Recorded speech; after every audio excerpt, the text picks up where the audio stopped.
The problem is not that Israel is not obeying the laws of war. That's not the problem.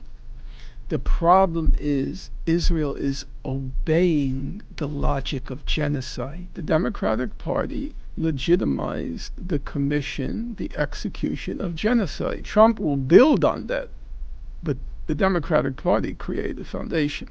When you're a believer, there is the transcendent cause, and then there are the mundane facts. The transcendent truth is Am Yisrael Chai. Israel lives. There are about 17,000 children, minimum. I think it's probably much higher, but they can't prove it. A minimum of 17,000 children who were killed by President Biden, by the Democratic Party establishment. They killed them. Israel can't breathe one breath without the United States. It cannot.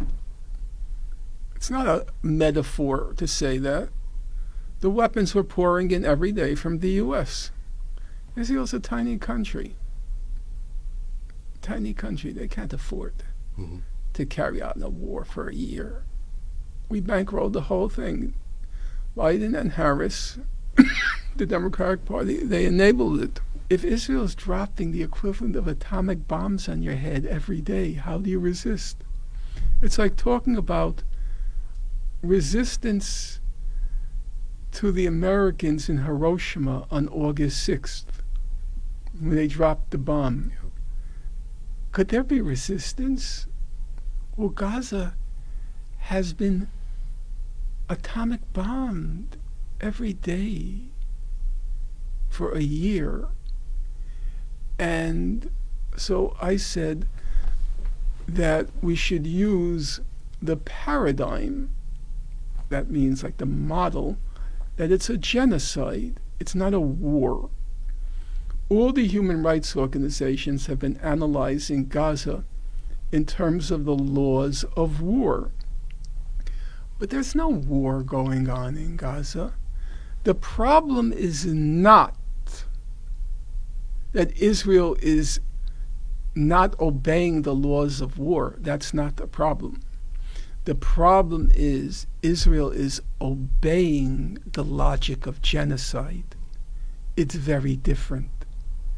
And the only ones who correctly grasped that point were the South Africans. Because when they went before the ICJ, they weren't talking about, it's true the ICJ doesn't regulate the laws of war, but the war was completely absent in their application and in their subsequent statements. It came before the court 4 times in January, February, March, and May. They never talked about Hamas. They never talked about whether Israel was being proportionate, whether Israel was being discriminate. Those are the terms of the laws of war.